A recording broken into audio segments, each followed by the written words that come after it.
அந்த ஆவி அவர் மேல இருக்கு.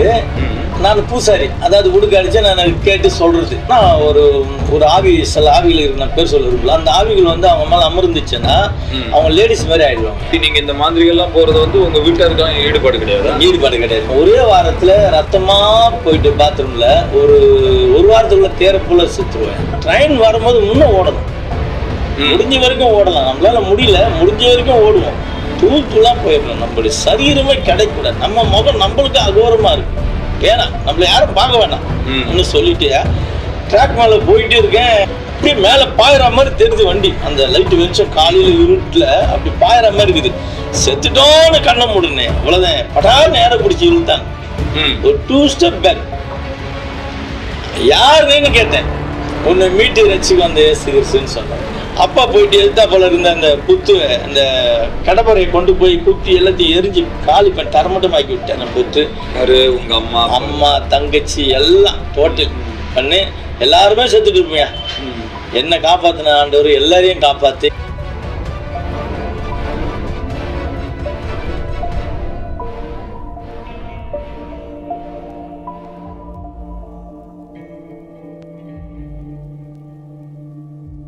கிறிஸ்துவுக்குள் அன்பானவர்களே, உங்களுக்கு என்னுடைய வாழ்த்துக்கள், ஸ்தோத்திரங்கள். இன்னைக்கு உலகத்துல பாத்தீங்கன்னா தேவனுடைய மகத்துவத்தை நம்ம சொல்லி முடிக்க முடியாது. மிக பிரம்மாண்டமான அளவிலே கர்த்தர் கிரியை செய்து வருகிறார். பயங்கரவாதிகளை, மோசமானவர்களை, அடிமைத்தனத்திலே அழிந்து கொண்டிருக்கிறவர்களை எல்லாம் ஆண்டவர் ரட்சித்து அவருடைய பிள்ளைகளாக்கி கொண்டு வருகிறார். ஊழியத்தின் பாதைகளிலே நாங்கள் ஏராளமான மக்கள் அப்படி சந்திக்கிறோம், ஆச்சரியப்பட்டிருக்கிறோம், சந்தோஷப்பட்டிருக்கிறோம், கழிவுர்ந்திருக்கிறோம்.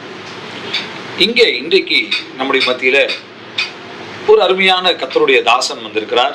அவரை பற்றி நம்ம கேட்க போறோம். அவருடைய வாழ்க்கை எப்படி இருந்துச்சு, அவர் எப்படி வாழ்ந்தார், அவர் எதையெல்லாம் சந்தித்தார், அவர் எந்த எல்லை மட்டும் கடந்து போனார், கடைசியில் அவர் எப்படி கர்த்தருடைய பாதையிலே வந்தார் என்கிற விஷயத்தை நம்ம நேரில் கேட்க போறோம். கேளுங்க, அனுபவிங்க, சந்தோஷப்படுங்க. கர்த்தர் உங்களை ஆசீர்வதிப்பார். ஐயா, உங்க பேர் சொல்லுங்களேன். பாஸ்டர் பிரபாகரன். இப்போ நீங்க பாஸ்டர் பிரபாகரன். முன்னூறு இந்த பேர் மணிவண்ணன். மணிவண்ணன். அதாவது நீங்க அப்போ பிறவியில நீங்க வந்து கிறிஸ்தவர் இல்ல? இல்ல. ஓஹோ. அப்பா பேர் என்னங்க? பரந்தாமன். உங்க அப்பா பேர் பரந்தாமன். அம்மா பேர் லட்சுமி. லக்ஷ்மி.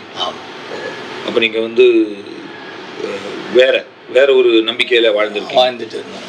சரி சரி சரி. இப்போ உங்க கூட பிறந்தவங்க 5 பேர் பெண்கள், நான் ஒருத்தன் பையன். ஓ, 5 பேர் பொம்பளை பிள்ளைங்க, நான் ஒரு பையன். ஒரே பையன். ரொம்ப செல்லமால இருந்திருப்பீங்க. ஆமா, பயங்கர செல்வம். ரொம்ப செல்லமா வளர்த்தாங்க. எந்த அளவுக்கு அந்த செல்வாக்கு இருந்துச்சுங்க? நல்ல வீடு வசதி எல்லாம் நல்லா இருந்ததுயா. வேசர்பில்ல தேசிகானந்தபுரத்துல வீடு இருந்தது.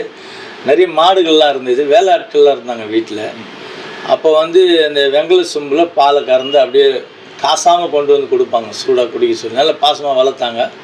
வேசர்பேட்டில் வந்து அம்பல் கேப் ஹோட்டலுன்னு சொல்லி நல்ல பிரம்மாண்டமான ஒரு பெரிய ஹோட்டலு.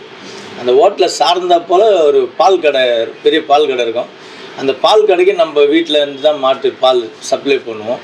அந்த தெருவில் நல்ல உசந்து இருந்த ஒரு குடும்பம் ஐயா. அப்போ உங்கள் அப்பா வந்து இதுதான் தொழிலா? அப்பா பிஎன்சி மில்லில் ஒர்க் பண்ணாங்க. இப்போ இந்த மாடுகள் வச்சு வளர்த்தது வேலைகள் வந்து பார்த்துக்குவாங்க. இது சைட் பிஸ்னஸ்? ஆமாம், சைட் பிஸ்னஸ். அம்மா இப்படி எல்லாத்தையும் இதெல்லாம் கவனிச்சுக்குவாங்களா, இல்லை அவங்க ஹவுஸ் ஒய்ஃப் தானே? House wife. அம்மா மாடுகளை பார்க்குறதெல்லாம் அப்பா தான்? அப்பா பார்த்துட்டு போயிடுவாங்க. அந்த வேலையாட்கள் வந்து எல்லாம் மாடு கழுவுறது, தீனி போடுறது எல்லாம் அவங்க பார்த்துக்குவாங்க. அவங்களே கவனிச்சு? ஆமாம், ஒரு 8 பேர் வேலைக்காரர் இருந்தாங்க. 8 பேர்? ஆமாம். இப்போ எத்தனை மாடு இருந்திருக்கும்? ஒரு 16 மாடு கிட்ட இருக்கும். 16 மாடு. பெரிய கேம்ப் இருக்கும். ஓ சரி சரி. அது சொந்த இடமா உங்களுக்கு? சொந்த இடம். ஒரு 4 கிரவுண்டில் இடம். 4 கிரவுண்ட் இடம். ஓ நல்லது. உங்கள் கூட பிறந்தவங்கலாம் என்ன பண்ணுறாங்க? எல்லாம் படிச்சுட்டு அப்படியே வீட்டோட தான் இருந்தாங்க. அது பிறகு அவங்களுக்கு கல்யாணம் ஆயிடுச்சு. ஓ சரி சரி சரி. நீங்கள் சொல்கிறத பார்த்தா நீங்கள் வந்து ஒரு கிறிஸ்தவர் அல்லாத குடும்பத்தில் பிறந்து வளர்ந்து இந்துவா? ஓஹோ. எந்த வயசில் அப்போ உங்களுக்கு இந்த இயேசு அப்படிங்கிற விஷயம் தெரியும்? 25 வயதுக்கு மேலேயா? எப்படி நீங்கள் இந்த இதுக்குள்ளே வந்தீங்க? நான் வந்து அம்மா செல்லத்தில் வளரும் போது அம்மா என்ன சொன்னாங்கன்னா, நீ வேலையே செய்ய தேவையில்ல, பாட்டனார் சொத்து நல்லா இருக்குது, நீ அப்படியே சும்மா இருந்தால் போதேன்ப்பா, இந்த 5 பெண்களை கட்டி கொடுத்துட்டோம்னா போதும், நீ தான் இந்த வாரிசுன்னு சொன்னாங்க.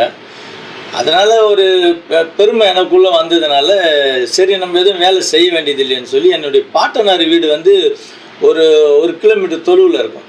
அங்கே போயிட்டு ஒரு ரூமு காலி செஞ்சுட்டு குறிமேடை நடத்திட்டு இருந்தேன். சில ஆவிகளை வச்சுக்கிட்டு உடுக்கெல்லாம் அடிச்சுக்கிட்டு பம்பை உடுக்கெல்லாம் அடிச்சுக்கிட்டு ஒரு 7 ஆவியை வச்சுட்டு குறிமேடை நடத்திக்கிட்டு இருந்தேன். அதன் பிறகு அதுலேயும் திருப்தி அடையாமல் மாந்திரிகம் கற்றுக்கணும்னு சொல்லி செகண்டாக போயிட்டு அவர்கிட்ட போட்டு சில மாந்திரிகத்தை கற்றுக்கிட்டு மாந்திரிகம் மைய வச்சுட்டு சண்டால மையின்னு அந்த பேர் அதுக்கு, அது கழுத்துலேயும் மாட்டிட்டு இருப்பேன். அது யாரையாவது எதனா பண்ணி ஆகணும், அதான் சண்டால வம்பு இருக்கிற ஒரு மைய, அது அதை வச்சுக்கிட்டு சண்டாலத்தனம் சண்டாலன்னு சொல்லுவாங்க. ஆமாயா ஆமாயா.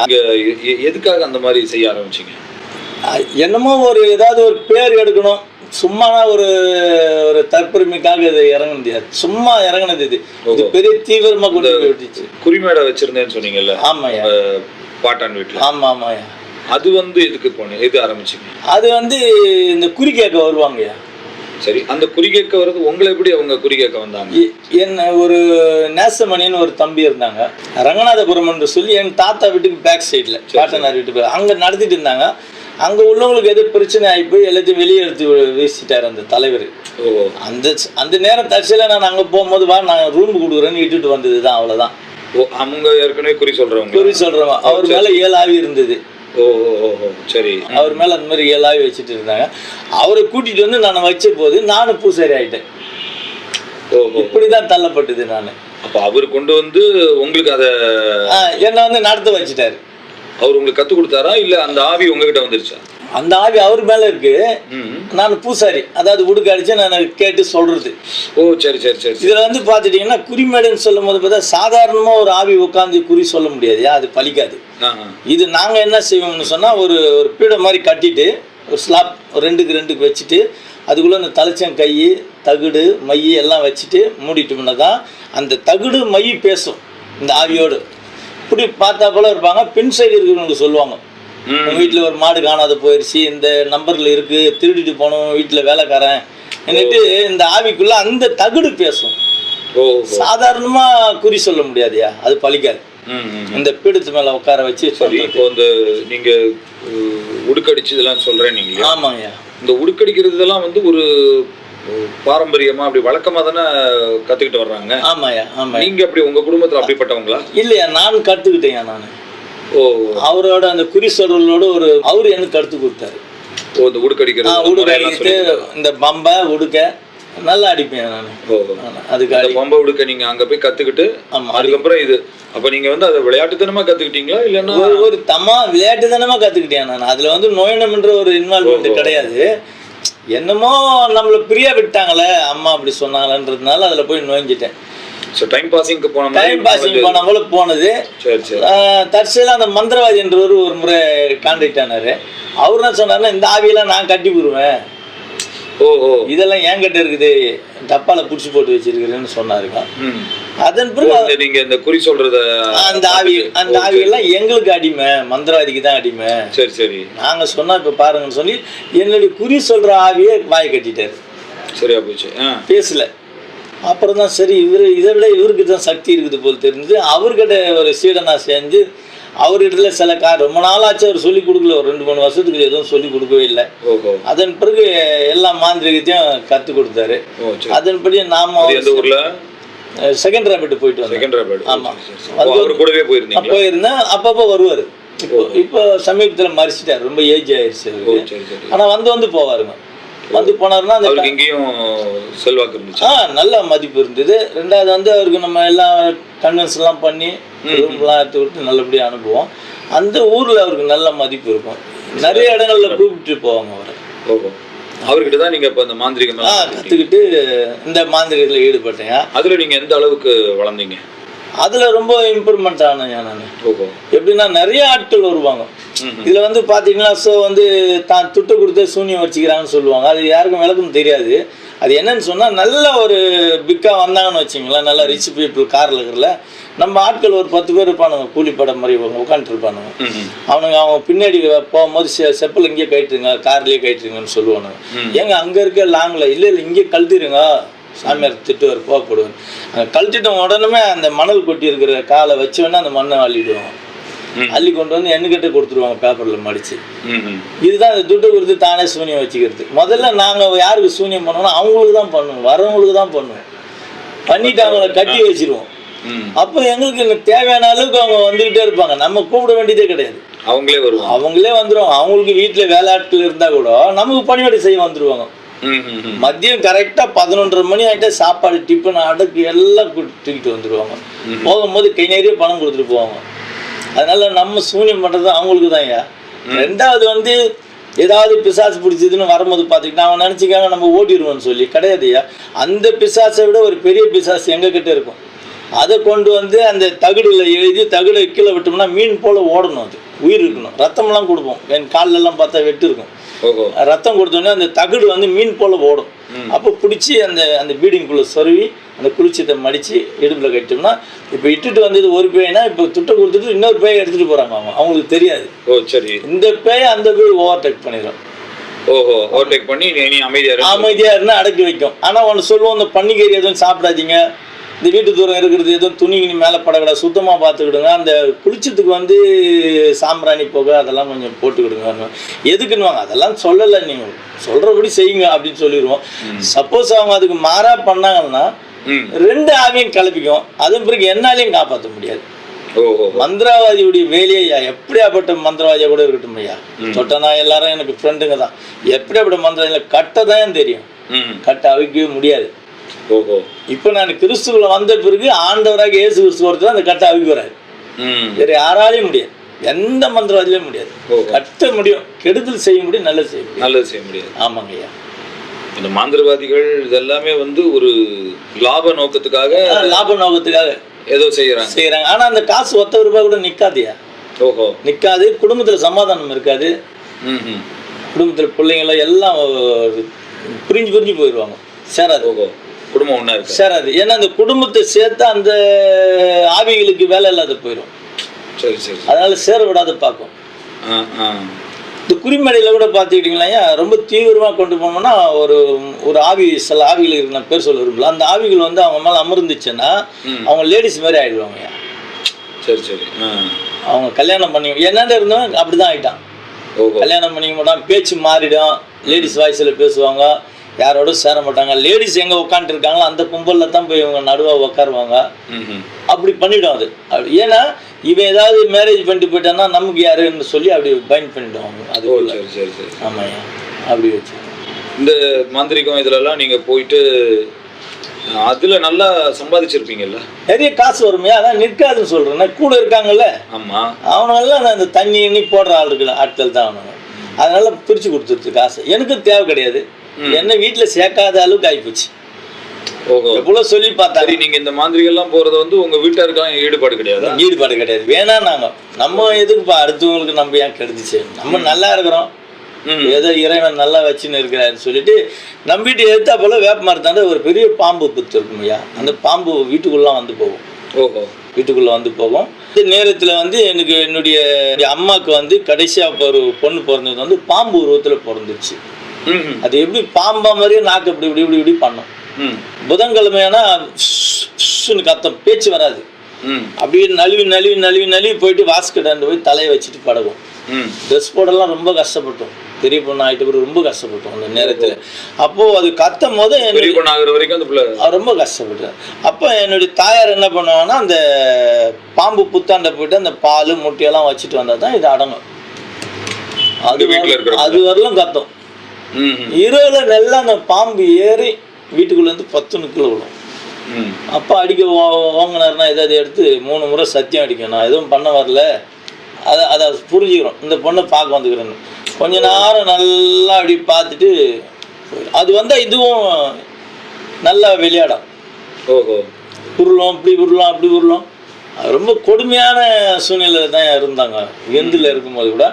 இதுக்கு மாறா நீ வேற இப்படி பண்ணாதப்பா, நமக்கு நல்லா இருக்காது, எதுக்கு அடுத்த குடும்பத்தை நம்ம எதுக்கு கெடுப்பானே. அது உங்க வீட்டுல உள்ள ஒரு பிள்ளை? ஆமா, என் கூட பிறந்தவங்க ரத்தத்துல. ஆமா. அவங்க இப்ப எப்படி இருக்காங்க? அவங்க இறந்துட்டாங்கய்யா. கிறிஸ்துக்குள்ள வந்த பிறகு நாங்க ஜபிச்சோம், அந்த இதெல்லாம் போயிடுச்சு. ஆமா, வாலிமான பிள்ளை எப்படி நாங்க ஒன்றும் பண்ண முடியாதுயான போது அப்போ ஆவியானவர் பேசினாரு அந்த பாஸ்டர் கூட, இந்த மாதிரி கர்த்தர் அந்த ஜீவனை எடுத்துட்டு வரமா, இருக்கிறது பலன் இல்லை அந்த பிள்ளை சொன்ன உடனே அந்த வீக்லேயே மாறிச்சிச்சு. அப்படியே படுத்துட்டு இருக்கும்போது அப்படியே சிக்கா இருந்தாங்களா இல்லை நல்லா இருந்த அப்படியே கண்ணை மூடிட்டாங்க. வாய் அதான் ஏற்கனவே வாய் பேச்செல்லாம் வராது, நிற்கவும் முடியாது, இப்படி இப்படி பாம்பு மாதிரி தான் பின்னிட்டு இருக்கும். யாருன்னா பார்த்தா கூட பயப்படுவாங்க, அந்த நாக்கு அப்படி அப்படியே அப்படி அடிக்கும் பாம்பு மாதிரி தான் கத்தம், பேச்சு வராது. அப்படிப்பட்ட ஒரு நெருக்கமான சூழ்நிலை இருந்தாங்க. இதுக்கு மேல நீ ஏன்பா அது மாதிரிலாம் பண்ற, நம்ம குடும்பத்தை தான்ப்பா வந்து அடிக்கும், இதெல்லாம் வேணாப்பா. அது சொல்லியும் நீங்க கேட்கலையா? கேட்கல, நான் கேட்கல. அந்த மாதிரி அதுல அந்த அளவுக்கு ஈடுபாடா இல்ல அந்த அந்த ஆவிகள் உங்களை அப்படி இழுத்துட்டு போகுது? அந்த ஆவிகள் அது மாதிரி நம்மளை அடிமைப்படுத்துறீங்க, அந்த மைண்டை டைவர்ட் பண்றோம். வீட்டு பக்கம் போகக்கூடாது, நம்ம அப்படியே போனோம்னா அவங்க நம்மள பகை மாதிரி பார்ப்பாங்க வீட்டுல. ஆமா, எரிஞ்சு வர மாதிரி பார்ப்பாங்க. ஏன் வந்து அப்படி பேசுற அளவுக்கு இருக்கும் வார்த்தை. நான் எதுக்கு வந்த அப்படின்னு நான் நீ வரவே மாட்டேன்ட்டு போயிடுவேன். அப்ப நீங்க ஃபுல்லா அந்த உங்க தாத்தா வீட்லயே இருந்துட்டேன், அங்கேயே இருந்துட்டேன். அது வருஷம் அப்படி அந்த மாந்திரிகம் இதுல ஈடுபட்டு இருந்தீங்க? எப்படியும் ஒரு 10 வருஷத்துக்கிட்ட இருக்கும் ஐயா. 10 வருஷம். ஆமாய்யா. அந்த 10 வருஷத்துல உங்க வாழ்க்கையில ஏதாவது முன்னேற்றம் இருந்துச்சா? இல்ல எதுவும் கிடையாது, முன்னேற்றமே கிடையாது. எல்லாரும் யார் பார்த்தாலும் நம்மளை வாழ்த்து போறது கிடையாது மெயினா. ரெண்டாவது வந்து நம்ம செய்யறது கெடுதல்னு நல்லா தெரியுது, அது நமக்கு திருப்தி அளிக்காது. அதனால அந்த பணம் வந்ததுன்னா கூட இங்க நைட்டுக்கு வந்ததுன்னா மறுநாள் காலையில் ₹1 இருக்காது, எல்லாத்தையும் காலி பண்ணி எல்லாம் காலி ஆகிடும். அவன் எடுத்துட்டு போயிடுவான், நானும் எடுத்துக்க மாட்டேன். அப்போ உங்களுக்கு செலவுக்கு எனக்கு என்ன இருக்குது, அதான் வராங்களே அவங்க வந்து எல்லாம் டிஃபன் சாப்பாடு எந்த ஹோட்டலுக்கு போறீங்க எல்லாம் அவங்களும் பண்றாங்களே, நமக்கு ஒண்ணும் கிடையாது. எல்லாம் காலையில வந்து நம்மளை தட்டி எழுப்பி பிளாஸ்டிக்ல காப்பி கொடுக்குற அளவுக்கு அவங்க வந்துருவாங்க. நமக்கு ஒண்ணுமே கிடையாது, ஒண்ணும் கிடையாது. ராஜபோக வாழ்க்கை. அந்த பல்ல தொலைகிறது தான் ஒரு வேலை, அவ்வளவுதான். மற்றதெல்லாம் அவங்க வர கஸ்டமர் நமக்கு எல்லாம் பண்ணிடுவாங்க. கஸ்டமர் வீட்டுக்கு கூப்பிட்டுருவாங்க, வீட்டுல போனா 2-3 நாள் தங்கி கூட வரலாம். நமக்கு தனி ரூம் ஏசி எல்லாம் போட்டு கொடுத்துருவாங்க. டிஸ்டர்ப் பண்ணாதீங்க அவரை, நம்ம சும்மா தான் தூங்கிட்டு கிடப்போம். அவர் மந்திரத்துல இருப்பார், அது ஒண்ணும் கிடையாது, சும்மா தான் தூங்கிட்டு கிடப்போம். கிடைச்சா போதும் சோகசான்னு இருந்திருப்போம். அப்படிதான் வாழ்ந்துட்டு. நல்லா உங்க வாழ்க்கை நல்லா தான் போயிட்டு இருந்திருக்கு அந்த மாந்திரிக வாழ்க்கை. வாழ்க்கை நல்லா போயிட்டு இருந்துச்சு, ஆனா ஒரு திருப்தி அளிக்காம அதுலயே இருந்த நீங்க எதனால பாதை மாறி இந்த இயேசுவின் பாதையில வந்தீங்க? அதுதான், அப்படியே இருந்துட்டு இருக்கும்போது நிறைய பேருக்கு இந்த மாதிரி சூனிய கட்டு பண்ணிட்டு இருந்தோம். பெரிய ரவுடி, இந்த தெருவில் ஒண்ணுமே பண்ண முடியாது அவனு சொன்னாலாம் கூட அவனுக்கு மைதா மாவுல உருவ எடுத்து ஒரு கைக்குட்ட துண்டு இல்ல அவன் காலடி மண்ணு கொடுத்தா போதும், அதை கொண்டு போயிட்டு நைட்டு அமாவாசை இரவுல தலைச்சம் குய் எங்களுக்கு தான் தெரியும், அங்கே போகும்போது தெரியும். அது மேலே உட்காந்து மைதா மாவு உருவு செய்து உள்ள யூரின் டியூப் போது பாருங்க, அதை கட் பண்ணிட்டோம்னா அவன் ஒரே வாரத்தில் ரத்தமாக போயிட்டு பாத்ரூமில் ஒரு வாரத்துக்குள்ளே தேரப்புல செத்துருவேன். நன்றி ஒரு தேர மாதிரி நவராக செத்து போயிடுவான். எந்த டாக்டர் ஒன்றும் பண்ண முடியாது, அந்த மாதிரி பண்ணிட்டு இருக்கோம். அதனால இந்த மாதிரி சூழ்நிலை பண்ண நமக்கு என்ன ஆயிடுச்சுன்னா அந்த நல்ல ஒரு தாய்மையான மனப்பான்மை இல்லாமல் போயிடுச்சு, வெறிதனம் அதிகமாகி போச்சு. அது எனக்குள்ள இல்ல, அந்த இந்த மாதிரி ஒருத்தர் அழிக்கிறது இல்லைன்னா ஒருத்தருடைய லைஃபை காலி பண்றது இல்ல சிக்காக்குறது, ஆமா இந்த மாதிரி அவங்க பைத்தியம் இதெல்லாம் வரும்போது உங்களுக்கு வந்து ஒரு குற்ற உணர்வு இல்லைன்னா ஒரு என்னடா இப்படி பண்ணிட்டோமே அந்த மாதிரி ஒரு பாவம் அதெல்லாம் வராது? அது வராது, வெறித்தனமா ஆயிடுமே. அங்க போய் உட்காந்து போனாவே யார் முகத்தை பார்த்தாலும் வெறித்தனமா இருக்கும். என்ன சொல்லு அப்படின்னு தான் கேட்போம், கண்டி ஒரு தாய்மையா வராது. அங்க விட்டு எலும்பி கொஞ்சம் வெளியில வந்துட்டோம்னா தாய்மையா பேசுவோம். ஆமா, சாதாரணமாயிரும். அந்த இடத்துல உட்காந்தாவே என்ன சொல்லுங்க மடமடன்னு சொல்லுங்க, டைம் எடுக்காதீங்க, டைம் கிடையாது, அப்படி பேச ஆரம்பிச்சிருவோம். அவங்கள ஒத்துரி பேசுவாங்க, என்ன இப்படி பேசுறாங்களேன்னு சொல்லி பயந்துருவாங்க. அப்போ உங்களுக்கு அதனால வந்து எந்த மகிழ்ச்சியும் கிடையாது, திருப்தியும் கிடையாது, ஒன்றும் கிடையாது, எந்த சமாதானமும் கிடையாது. ஒரு விதமான ஒரு அடிமைத்தனம் உங்களை அதை செய்ய வச்சு. ஆமா, ஒரு அடிமைத்தனம். இந்த மாதிரியான ஒரு அடிமையில நம்மளை கொண்டு போயிடுச்சு. அது மெயினாக கொண்டு போய் லாக் பண்ணிடுச்சு. சரி சரி சரி. அப்பா அம்மா பார்க்கக்கூடாது, யாரையும் பார்க்கக்கூடாது, கூட பிறந்தவங்கள பார்க்கக்கூடாது.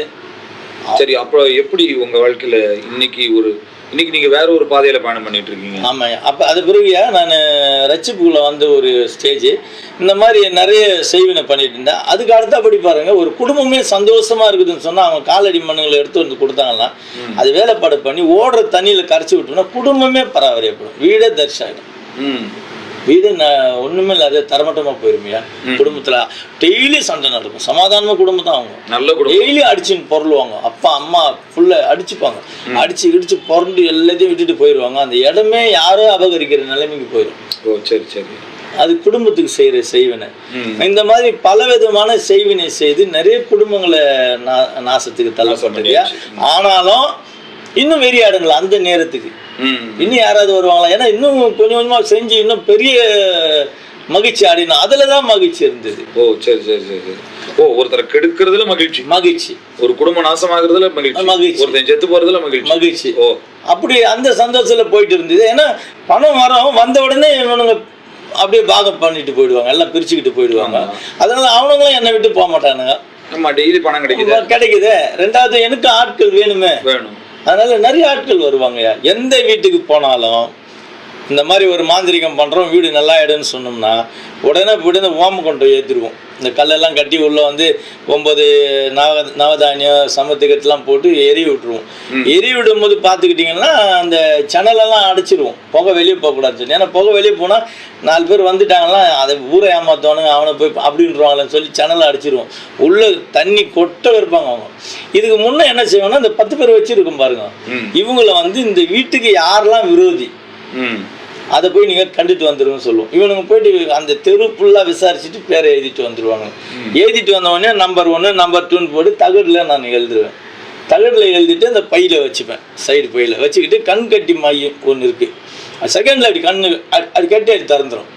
அந்த இதுக்குள்ளே நம்ம வேலை முடிச்சிடணும். அப்போது நீட்டாக போனோடனே அண்டா ஃபுல்லாக தண்ணி எடுத்துகிட்டு வர சொல்லுவேன். தண்ணி எடுத்துகிட்டு வந்து எல்லாரையும் கையை போட்டு கலைக்கு பாருங்கள், ஏதாவது உள்ளே இருக்கா பாருங்க. எல்லாரும் கலைக்கு பார்ப்பாங்க, ஒன்றும் இல்லையேன்னுவாங்க.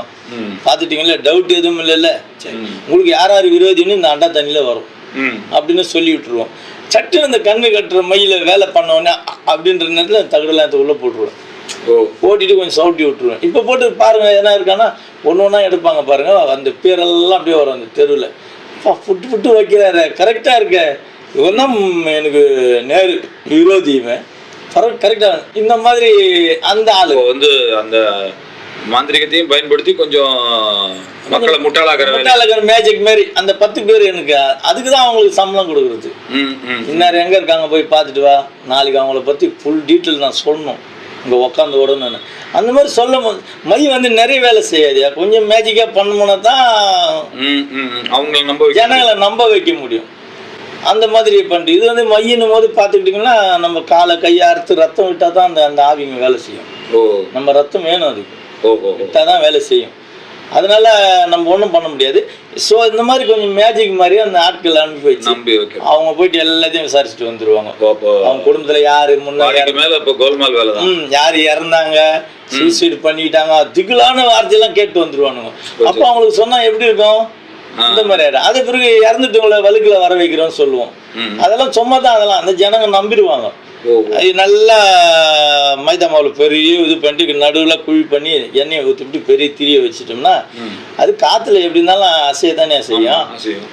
என்ன வரவே மாட்டேன்றாங்க அவங்க அம்மா, என்ன அவங்களுக்கு திருப்தி பண்ணல போல் தெரியுது, என்ன எவனா ஒருத்தன் ஓனா இதுவான், நான் தான் எங்கள் அம்மா சாகர வரைக்கும் முகத்தை கூட பார்க்கல, அவங்களுக்கு நான் துரோகம் பண்ணேன், அதுதான் வரமாட்டேன்றாங்க. அந்த காற்று கொஞ்சம் நிற்கும் போது நின்று நிற்கும். இப்போ உங்க மேல திருப்தி அடைஞ்சு நின்று இருக்கிறாங்க. அப்படி சாஞ்சா இந்த பக்கம் அவங்க நீ யார் பாருங்க, நான் அவங்களுக்கு மூத்த உங்க மேல ரொம்ப பாசமாகறேன் வர வைக்கிறேன்னு சொல்லி சும்மா அந்த நெருப்பினுடைய அசைவை வச்சு அந்த வழக்கு தெரியல, அந்த அந்த காற்றுல எப்படிலாம் அசைவு வருதோ அதுக்கேற்ற அப்படி சொன்னோம்னா அவங்க ஒண்ணு அது கரெக்டா இருந்துச்சுன்னா அந்த சென்டிமெண்ட் உணர்வை வச்சுதான் கேம் விளையாடுறது. சென்டிமெண்ட் தான் ஃபுல்லா சென்டிமெண்ட். அதுல வந்து அவரு கரெக்டா இருந்துட்டாருன்னா கேட்ச் ஆயிடுச்சுன்னா ஓன்னு அழுதுருவாரு. ஆமா, எங்க அம்மாவுக்கு என் மேல பாசம் தான், என் பக்கமே நிக்கிறாங்க, அது அப்படியே நின்றுடும் காத்து. அந்த மாதிரிலாம் பாக்குறது செத்துட்டவங்களை வர வைக்கிறேன்னு சொல்லி அந்த அது ஒரு நாள். இந்த மாதிரி நிறைய அந்த மாந்திரிகத்தில் ஜனங்களை ஏமாத்திட்டு இருந்தோம் ஐயா. அப்புறம் எப்போ உங்கள் வாழ்க்கையில் மாற்றம் உண்டு? அதன் பிறகு இந்த மாதிரி மாந்திரிகம் அதிகமாக செஞ்சுட்டு இருக்கும்போது ஒரு மலையாள சகோதரி ஒன்று வந்ததுயா. நல்லா செவப்பாக தகன்னு இருந்தது புள்ள, நல்லா ஆக்டிவாக இருக்கிறதுனால இந்த பிள்ளைக்கு ஒன்றும் இல்லை, பணம் கொடுத்தா ஏமாத்திடலாம், கொஞ்சம் வத்தனை தொத்தலமாக இருந்தால் தான் நமக்கு தெரியும் பாதிக்கப்பட்டுக்கும். அந்த பிள்ளை நல்லா ஆக்டிவாக இருக்குது, நல்லா ஒரு 18-20 வயசு இருக்கும், நல்லா இருக்குது, கேரளா பொண்ணு, நல்லா செவப்பாக சுண்டி எடுத்த ரத்தம் அது மாதிரி இருக்குது. நீட்டாக வந்து 10,000 ரூபா கட்டு கொடுத்தது. கொடுத்து எங்கள் குடும்பத்துக்கு ஒரு சமாதானம் பண்ணி வைங்கன்னு சொல்லிச்சு. வீட்டில் ஒன்றும் பிரச்சனை இல்லையா? இல்லை என்ன சொல்லி பிடிச்சி சொன்னோடனே காசை வாங்கிட்டு மந்திரத்தில் உட்காந்து ஆவிகளை அனுப்பிச்சி விட்டா அது ரிட்டர்ன் ஆகி வருது ஆவிகளாம். அது அவங்கள போய் அடிக்க மாட்டேங்குது. அது பிறகு எங்கள் வாத்தியாருக்கு சொன்ன பிறகு எங்கள் வாத்தியார் வந்தார். மை போட்டு பார்த்தியா அவங்க என்ன ஸ்தானத்தில் இருக்காங்க, அவங்களுக்கு யாராவது பண்ணியிருக்காங்களா பார்க்க தேவையில்லையா என்னது? இல்லை வாத்தியார நான் பார்க்கல, தெரியாமல் வாங்கிட்டேன், அந்த பொண்ணு நல்லா இருந்தது, அதனால ஏதோ ஏமாந்து கொடுக்குதுன்னு நான் வாங்கிட்டேன், தப்பு என் மேலே தானே. சரின்ட்டு அவர் உட்காந்தாரு. மையை கையில் வச்சுக்கோ, தண்ணி பாட்டில் தண்ணி மந்திரம் சொல்லி வச்சுக்கோ, சப்போஸ் நான் ஏதாவது பேசிட்டு இருக்கும்போது விழுந்துட்டேன்னா என்ன அடிச்சிச்சுன்னா அந்த ஆவி, இந்த தண்ணி தொலைச்சி என்னை எழுப்பி விட்டுரு, இல்லைன்னா ஏன் உசுறு போயிடும் அப்படின்னு சொல்லிட்டு உக்காந்தாருங்க. உக்காந்துட்டு மாந்திரிகம் பண்ணும் போது இவர் அனுப்புகிற ஆவியெல்லாம் ரிட்டர்ன் வருது. எல்லாம் ரிட்டர்ன் வருது, ஒன்றுமே முடியல, குருஸ்தானமே அடிபட்டு போச்சு. அதன் பிறகு அம்மா அனுப்பிச்சு வச்ச ஆவி அடிச்சது கிலோ வந்துட்டாரு. கிலோ வந்து மூக்குல வாயில ரத்தம் வர ஆரம்பிச்சிருச்சு. அப்புறம் தண்ணி தெளித்து எழுப்பினோடனே அவர் சொன்னார், அவன் கேரளாவில் வந்து மலையாள பகவதின்ற ஒரு மந்திரவாதி, அவன் ஒன்றும் பண்ண முடியாது. நம்ம இதில் வந்து நம்பர் 1 பார்த்துட்டிங்கன்னா கல்கட்டாவில் இருக்கிறவங்க பெரிய நம்பர் 1 என் மந்திரவாதிங்க கூடு வருவாங்க. நம்பர் 2 வந்து கேரளாவில் இருக்காங்க, நம்பர் 3 வந்து மதுரையில் இருக்காங்க, நல்ல மந்திரவாதிகள்லாம். அதனால அவர் சொன்னார், இந்த 3 தாண்டி தான் நம்ம பண்ண முடியுமே தவிர இவங்க 3 பேரையும் நம்ம ஒன்றும் பண்ண முடியாது, நம்ம கிட்ட அது மாதிரி ஆவிகள் கிடையாது. இந்த மாதிரி ஆயிடுச்சுன்னு பேசிட்டே இருக்கும் போதே நானும் 10 கிலோ வந்துட்டேன். என்ன அடிச்ச பிறகு அந்த பொண்ணு கிட்ட அந்த ரூபாவை கொடுத்து இப்படி கொடுக்குறேன், 10 ஊங்கிட்டேன். அந்த பொண்ணு காசு வாங்கிட்டு போயிடுச்சு மரபடுன்னு. நான் 10 ஊங்கிட்டேன். எனக்கு மூக்குல வாயில ரத்தம் வர ஆரம்பிச்சிருச்சு. ரத்தம் போகிறது ஈட்டாக தெரியுது, ஆனால் நினைவில் அன்கான்ஸ் அப்படியே கீழே விழுந்துட்டேன். அப்போ அவர் என்ன சொல்கிறாருன்னா, உன்னை நான் காப்பாற்ற முடியாது, உன்னுடைய பெற்றோருக்கெல்லாம் நான் பதில் சொல்ல முடியாது, எப்படி உன் விதி எப்படி அப்படிதான் சொல்லிட்டு அவர் எஸ்கேப் ஆயிட்டார். ஓஹோ. அது பிறகு நம்ம வச்சிருந்த பாட்டில் வச்சிருந்த ஆவிலாம் வந்து சத்தியம் அடிச்சுட்டு உன்னை காப்பாற்ற முடியாது, உன்னை கட்டின மந்திரவாதி பெரிய மந்திரவாதி, எங்களுக்கு அந்த சக்தி இல்லைன்னு எல்லாமே கைவிட்டு போயிடுச்சு அறிஞ்சல. அது பிறகு குத்துவிரும் குழுவிரமா ஆன பிறகு தான் சரி கடைசியாக அம்மா அப்பா போய் பார்த்துருவோம், நம்ம செத்துருவோம் போல் தெரியுது. ஏன்னா வாத்தியாரும் ஒன்றும் முடியாதுன்ட்டாரு, அந்த ஆவிகளும் சத்தியம் அடிச்சு போச்சு, இதுக்கு மேலே ஒரு சக்தி கிடையாது, எது என்ன நம்மளை காப்பாற்ற போகுது, ஊரையே நம்ம ஏமாத்திட்டு இருந்தோம், அந்த தெருவே ஒவ்வொன்று பயப்படுவாங்க, இன்னைக்கு நமக்கு யாரும் இல்லைன்னு சொல்லிட்டு வெளியில் போய் நிற்கிறேன். அப்படியே தலையை சுற்றுது, மழக்கம் ஓவராக இருக்குது. அவர் ரத்தம் வந்து பூரிட்டு அடிக்கியா, ரத்தம் நல்லா பூரிட்டு அடிக்குது. எப்படியும் ஒரு 2-3 பாட்டில் ரத்தம் போயிடுச்சு, உடம்புல ஒன்றுமே இல்லை, ஒரு மாதிரி விலைன்னு ஆயிடுச்சு. உயிர்ந்துருவோமோன்னு பயந்து போகிறேன். பின்னாடி வந்து யாராவது கொலைகாரம் போனோம்னா எப்படி வருவாங்க அந்த மாதிரி வராங்க ஜனங்க.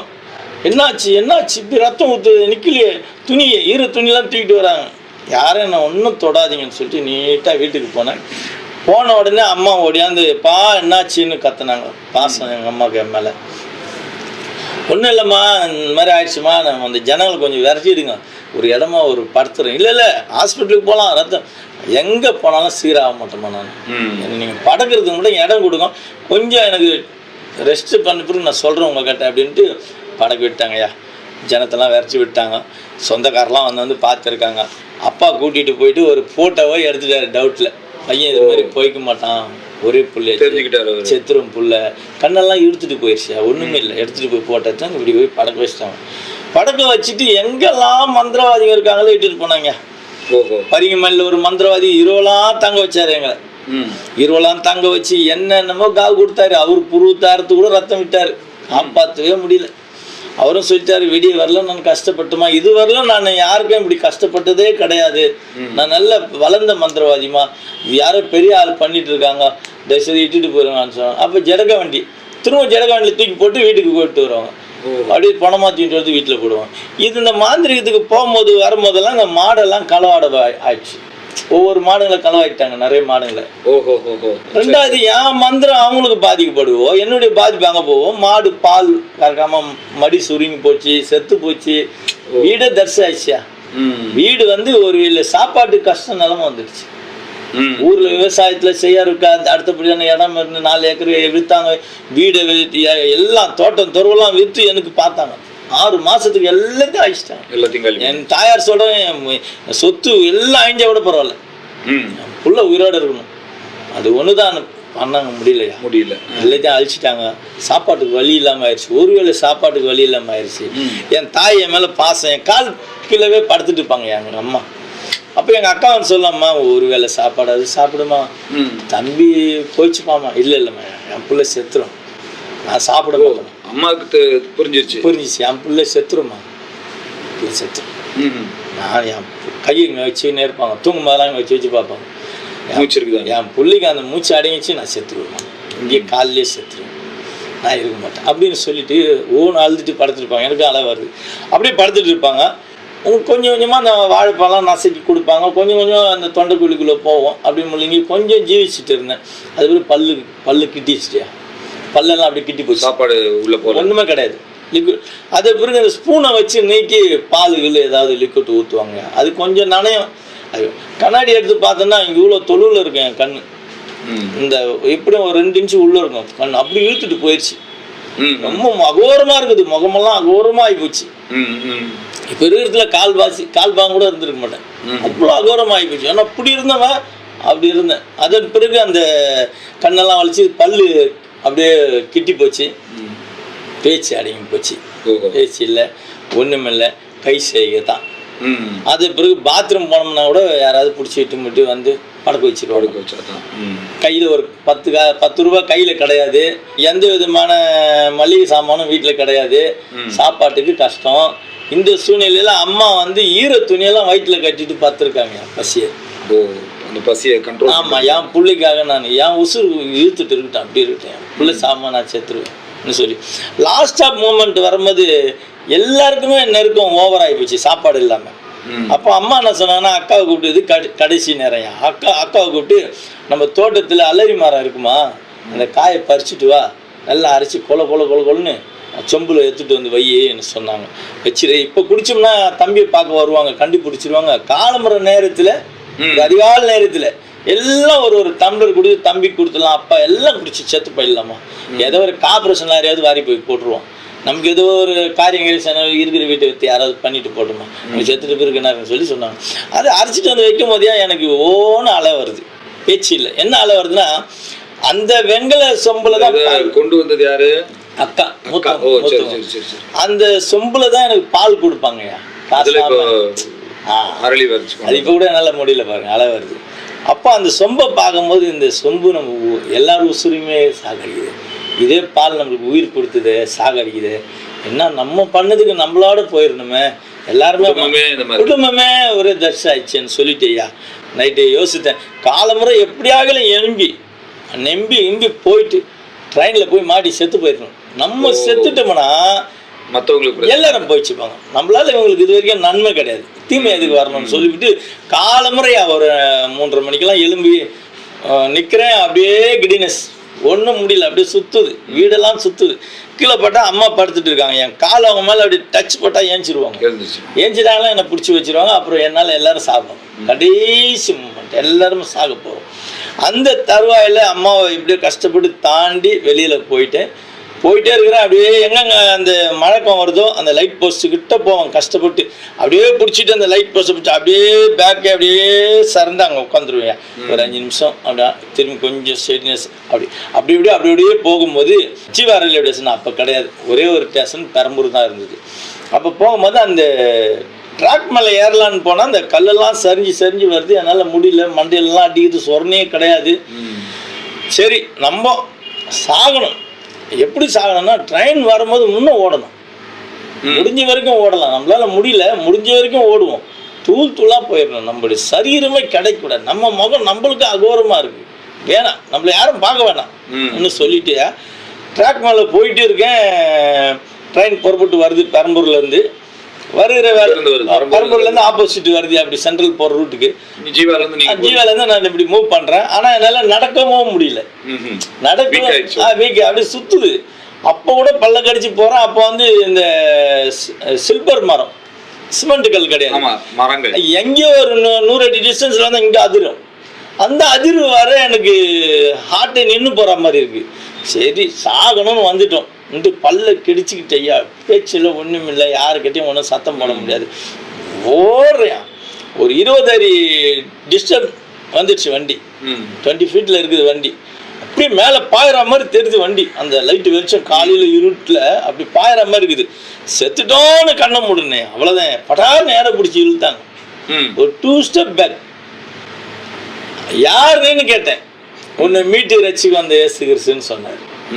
அந்த இடத்துல எனக்கு உச்சநிலைன்னு உள்ளாங்கல வரலாம் ஒரு திசை நரம்பு கூட வேலை செய்யலையா. அப்படியே ஸ்டெப் நான் நின்ட்டேன்.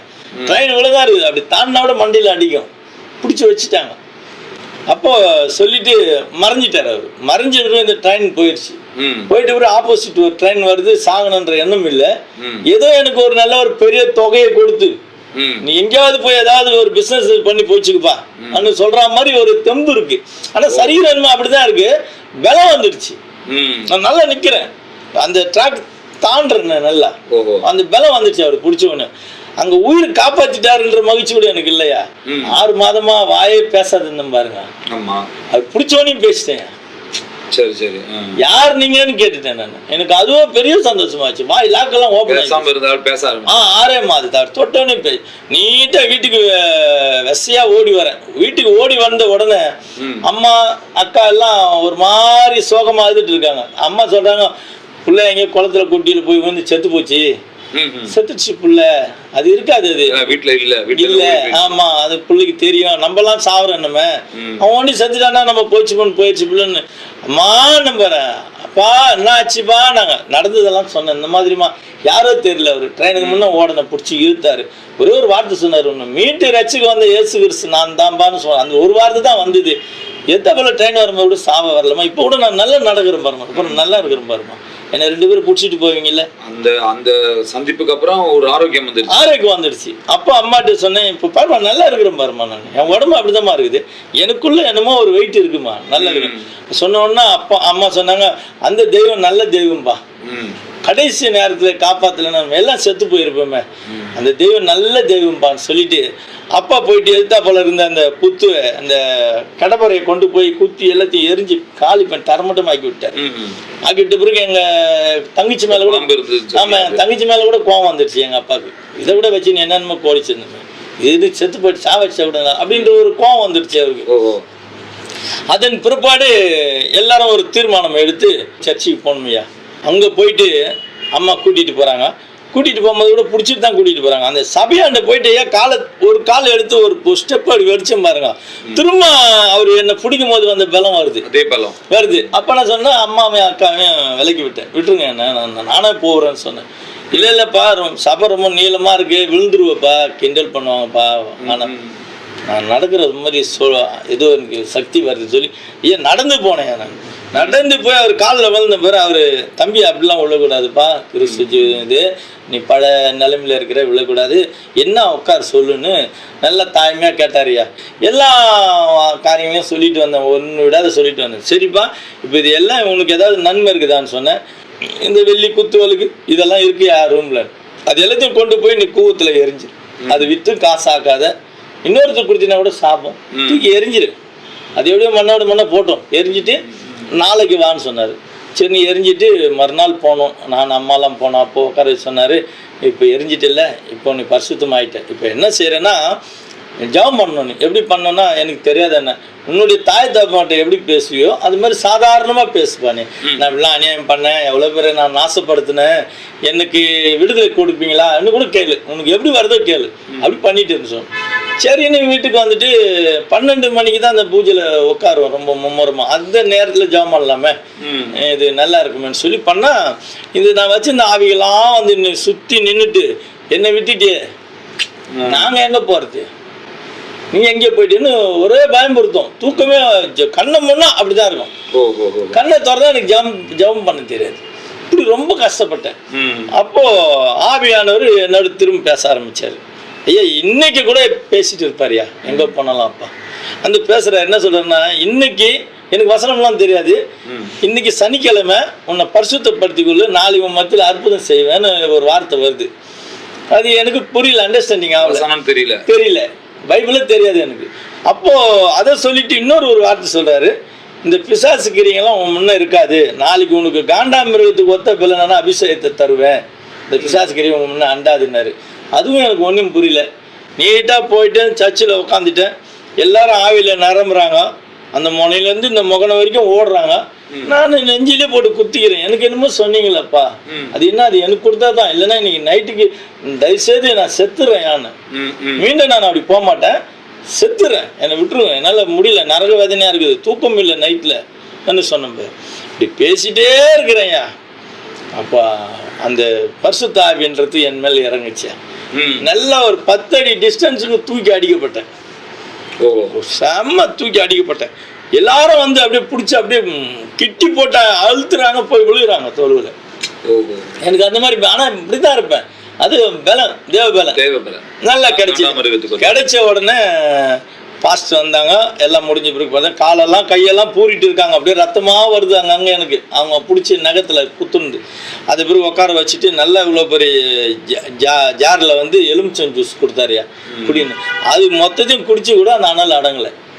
காதுலேருந்து மூக்குலேருந்து அந்த அனல் வந்துட்டு தான் இருக்குது. தம்பி உனக்கு கர்த்தர் வந்து ஒரு பெரிய அபிஷேகத்தை கொடுத்துருக்காருப்பா, ஏதாவது உனக்கு சிம்டம்ஸ் நடந்துருந்தா சொல்லு, எதானே தெரியுமா, உனக்கு தான் ஆண்டவர் பேசினாரு, உன்னை காப்பாற்றினாரா, பேசினாரா, அதுதான் ஏன் என்னமோ காண்டாமிருகத்துக்கு ஒத்த பலன்னாங்கய்யா, அதுதான் அபிஷேகம், அதனால தான் உனக்கு பிடிக்க முடியலன்னு சொல்லி சொன்னாங்கய்யா. அதன் பிறகு பீச்சில் மீட்டிங் வைக்கிறாங்க. வைக்கும் போது நான் போயிட்டு உக்காந்துட்டு இருந்தேன். சில ஊழியக்காரெல்லாம் வந்திருந்தாங்க, வந்துட்டு என்னை சுற்றி உட்காந்துட்டு இருந்தாங்க. நான் சொன்னேன் இந்த மாதிரி அபிஷேகம் வந்துக்குது, தூக்கி அடிக்குதுன்னு.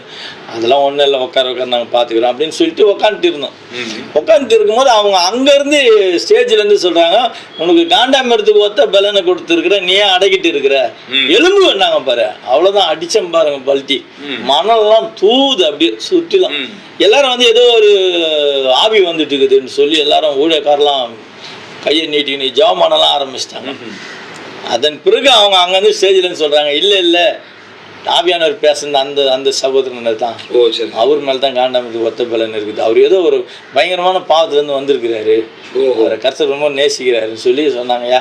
அதன் பிறகு குடும்பம் முழுவதும் போயிட்டு ஆவிக்குரிய ஜீவத்தில் ஞானஸ்தானம் பெற்று, உங்கள் அம்மா தங்கச்சி எல்லாம் டோட்டல் பண்ணி எல்லாருமே செத்துட்டு இருப்பீங்க. என்னை காப்பாற்றின ஆண்டவர் எல்லாரையும் காப்பாற்றி எல்லாரும் இன்னைக்கு நல்ல வசதி வாய்ப்போடு மெத்த வீடு அப்படின்னு வில்லியாத்துலலாம் இருக்காங்க. கர்த்தர் நல்லா அற்புதமாக நடத்தினார், எல்லாருக்கும் ஜீவனை கொடுத்தாரு, இப்போ பிள்ளை குடும்பம்னு நல்லா அற்புதமாக இருக்கிறோங்க. அதன் வாயிலாக கர்த்தரிடத்தில் நான் முழங்கால் படிட்டேன். எனக்கு என்னையா செய்கிறேன்னு ஒரு 5 வருஷம் சபையில் இருந்தேன். அதன் பிறகு ஆண்டவர் என்னை வெளியில் கொண்டு வந்தார். கொண்டு வந்து சாட்சிகள் சொல்லும்படி போயிட்டு இருந்தேன். சாட்சி அப்படி தான் முதல்ல கொடுத்தாங்க டைம், அப்படி போயிட்டு இருந்தேன். அதன் பிறகு உங்களை கொண்டு கர்த்தர் பயன்படுத்துகிறாருன்னு சொல்லிட்டு மெசேஜ் கொடுக்க ஆரம்பித்தாங்க. அதன் பிறகு ஆவியானவர் வந்து எனக்கு வந்து டெலிவரன்ஸ் கிஃப்ட் கொடுத்தாரு, ஹீலிங் மினிஸ்ட்ரி கொடுத்தாரு, ஹீலிங் கொடுத்து அதன் பிறகு வந்து ப்ராபிஸ் கிஃப்ட் கொடுத்தாரு, தீர்க்கதரிசன கிஃப்ட் கொடுத்தாரு. அதன் பிறகு வாய்க்கான கிஃப்ட் கொடுத்தாரு. இப்போ நீங்கள் தமிழ் பேசுனா நான் அந்நிய பேசுகிறேன், நான் அந்நிய பேசுனா எனக்கு தமிழ், அது அந்த கிஃப்ட் கொடுத்தாரு. இந்த 3 கிஃப்ட்டை கொடுத்து இன்றைக்கி வெளிநாடு முழுவதும் அற்புதமாக கொண்டு போகிறாரு. Saudi, Dubai, Singapore, Malaysia. இப்போ தான் மலேசியா போயிட்டு வந்தேன். கருத்து அற்புதமாக நடத்துகிறாரு. செத்து இருந்தால் ஒன்றுமே கிடையாது. 2 பிள்ளைங்க. என் மகன் வந்து மூத்தவன் வந்து சவுதியில் பிளான் இன்ஜினியராக இருக்கார், பி முடிச்சுட்டு. அவர் அங்கேயும் மினிஸ்ட்ரி பண்ணுறாரு, ஒரு கடுமையான ஒரு இடத்துல மினிஸ்ட்ரி பண்ணுறாரு. மகளுக்கு மேரேஜ் பண்ணிட்டோம். இப்போ ஃப்ரீ பேர்டாக ஊழியத்தில் என்ன மாதிரி ஊழியம் உங்களுடையது? எனக்கு எவாஞ்சலிஸ்ட் ஊழியமாக பண்ணிட்டு இருக்கீங்க. ஆமாம், ஹீலிங் மினிஸ்ட்ரின்ற தலைப்பில் பண்ணிட்டு இருக்கீங்க. சரி. என்ன படிச்சிருக்கீங்க? நான் 10th டிஸ்கண்டினியூ ஆகிட்டேன். ஆமாம், அது மேலே போகலையா, அது இந்த வழிபாட்டில் போயிட்டேன். பாதை மாறிடுச்சு, பாதையே மாறி போச்சு வரும்போது. ஆமாம், படிக்கணும், மேலே எல்லாத்தையும் உதறி விட்டாச்சு. நம்முடைய மைண்டே டைவர்ட். நீங்கள் ரட்சிக்கப்பட்டீங்க, ஆண்டவரை சந்திச்சிட்டீங்க, உங்கள் குடும்பம் வந்துட்டாங்கன்னு சொன்னீங்க. ஆமாங்க. நீங்கள் அப்படி வந்த பிறகு, கிறிஸ்துவுக்குள்ள வந்த பிறகு உங்கள் குடும்பத்தார் எப்படி ஃபீல் பண்ணாங்க? அதை அவங்க கிறிஸ்தவங்க அல்லவே. ஆமாய்யா, இது ரொம்ப ஃபீல் பண்ணி எல்லா இடத்துலையும் சொல்லுவாங்கய்யா, நாங்கள் எல்லாருமே செத்து போயிருப்போமே. ஒரே வாரிசும் செத்து போயிருக்குமே, அவனை தொட்ட ஆண்டவர் எங்களை அந்த சடன்ல அந்த நேரங்கள்லாம் இப்போ இருக்காங்களா உங்க அம்மா அப்பாலாம்? அம்மா அப்பா வந்து என் கூட ஊழியத்தை செஞ்சுட்டு அப்பா ஒரு 85 வயது, அம்மா ஒரு 75 வயதுல காலமாயிட்டாங்க.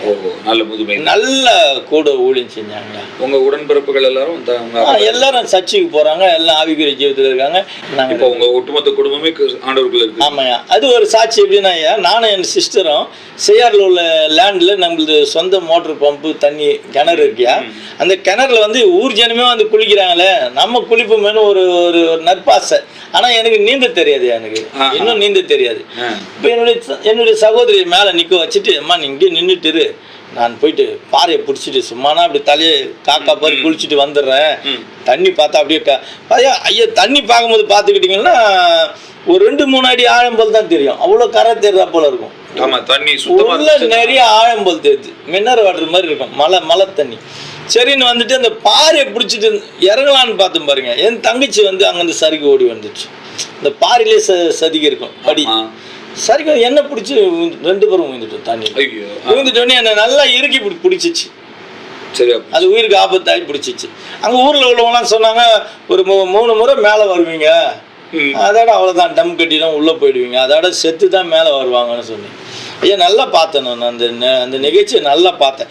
என்ன நல்லா அப்படி பிடிச்சிக்கிட்டு என் தங்கச்சி நானும் அப்படியோ 3 முறை போயிட்டு வந்துட்டு உக்காந்துட்டோம். அப்படியே படியாக நம்ம உட்காந்துற மாதிரி உட்காந்துட்டோம். நான் என் தங்கச்சியை பார்க்குறேன், கண்ணிலலாம் தண்ணி சர்ன்னு போகுது, காதில் போகுது, எல்லாம் பார்க்குறேன். எனக்கு போகிறத அந்த என் தங்கச்சி பார்த்துருக்குன்னு போல அப்படியே பார்த்துட்டு அப்படியே டம் கட்டி மேலே வர மாதிரி ஆகுதியா, வயிறெல்லாம் உப்புது.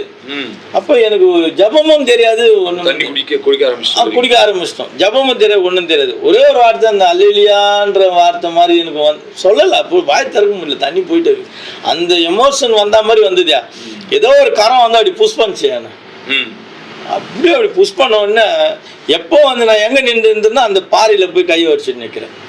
அங்க இறங்கும் போது முதல்ல அந்த தங்கச்சி வந்து வலிக்கு விழுந்து அந்த இடத்த பிடிச்சிருக்கேன். அந்த இடத்த பிடிச்சிருக்கும் போது பார்த்துக்கிட்டிங்கன்னா எனக்கு கண் தெரியல. அப்போ கூட மஞ்சள் கலர் ஆகிப்போச்சு, கண்ணெல்லாம் மங்கிடுச்சு, அப்படி செத்து போயிட்டு கண்ணு மாதிரி ஆயிடுச்சு. கொஞ்ச நேரம் அப்படியே கஷ்டப்பட்டேன், எப்படியாவது தங்கச்சியை காப்பாற்றணும்னு சொல்லி கஷ்டப்பட்டு மேலே அப்படியே புறாண்டி ஏறி ஓடி பார்க்குறேன், எங்கேயுமே காணோம், யாருமே இல்லை. ஒரே ஒருத்தர் மட்டும் அந்த கல்குட்டுன்னு வச்சுக்கின்னு சின்ன இது வச்சுட்டு அந்த புல்லெல்லாம் எடுத்துட்டு இருந்தாங்க. அப்பா விவசாயம் பண்ணுறவரே எனக்கு குரல் கொடுத்தேன், என்ன மெட்ராஸ்காரேனுங்க, இந்த மாதிரி என் தங்கச்சி கிணத்துல வந்துச்சுப்பா சாவு போய்க்கிற கூட ஒரு ஓடி வந்தார். ஓடி வந்து பொத்துன்னு குதிச்சு அப்படியே உச்சி முடியை பிடிச்சி தூக்கிட்டு வந்தார் மேலே. தூக்கிட்டு வந்து மேலே போட்ட பிறகு உயிரே இல்லை, அதுக்கு ஒன்றுமே இல்லை. அப்படி இப்படி தட்டி கட்டி இப்படி தட்டுறாங்க, ஒன்றுமே சொரணம் இல்லை. கொஞ்ச நேரம் பார்த்து கொஞ்சம் சொரணம் வந்தது. வந்த பிறகு கத்துது, எனக்கு கண்ணே தெரியல, யாருமே தெரியல, எங்கே டிவி போட்டீங்கன்னு கத்துது. அது கண்ணுக்கு சுத்தமாக போயிடுச்சு. எனக்கு ஒரு பாதி போச்சு, இதுக்கு ஆமாம் செத்து போச்சு, கண்ணெல்லாம் செத்து போச்சு. அது பிறகு புஷ் பண்ணி அந்த வாட்டரெல்லாம் வெளியே எடுத்துட்டு பிறகு கொஞ்சம் இதுவாச்சு. கொஞ்ச நேரம் போது கொஞ்சம் மங்களத்தேதமாக கிளியர் ஆச்சுயா.